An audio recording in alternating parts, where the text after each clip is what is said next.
Balagram Jawaharlal Nehru institute of arts and science കോളേജിൽ പുൽവാമ അനുസ്മരണം സംഘടിപ്പിച്ചു.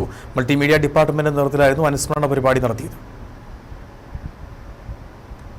കാശ്മീരിലെ പുൽവാമയിൽ 40 CRPF സേനാംഗങ്ങളുടെ ധീര രക്തസാക്ഷിത്വത്തിനെ അനുസ്മരിച്ചുകൊണ്ടാണ് പരിപാടി സംഘടിപ്പിച്ചത്. 2019 ജമ്മു ശ്രീനഗർ ദേശീയപാതയിലെ ഭീകരാക്രമണത്തിലാണ് സൈനികർ വീരമൃത്യു വരിച്ചത്. അവധി കഴിഞ്ഞ് നാട്ടിൽ നിന്ന് മടങ്ങിയ സൈനികർ ജമ്മുവിൽ നിന്ന് ശ്രീനഗറിലേക്ക് പോകുമ്പോഴായിരുന്നു ഭീകരാക്രമണം. പാകിസ്ഥാൻ ഭീകര സംഘടന ജെയ്ഷെ മുഹമ്മദ് ആയിരുന്നു ആക്രമണത്തിന് പിന്നിൽ. രാജ്യത്തിനു വേണ്ടി ജീവൻ വെടിഞ്ഞ സേനാംഗങ്ങൾക്കായി നടത്തിയ അനുസ്മരണ ചടങ്ങുകൾ കോളേജ് മാനേജർ അശോകൻ AP ഉദ്ഘാടനം ചെയ്തു. Visual media communication department head Shruthi പുരുഷോത്തമന്റെ അധ്യക്ഷതയിൽ കൂടിയ യോഗത്തിൽ HR manager Sumi Mohan, vice principal Ajith NS, Nibin Thomas, Arun Prasad VP, Jibin Joseph തുടങ്ങിയവർ സംസാരിച്ചു.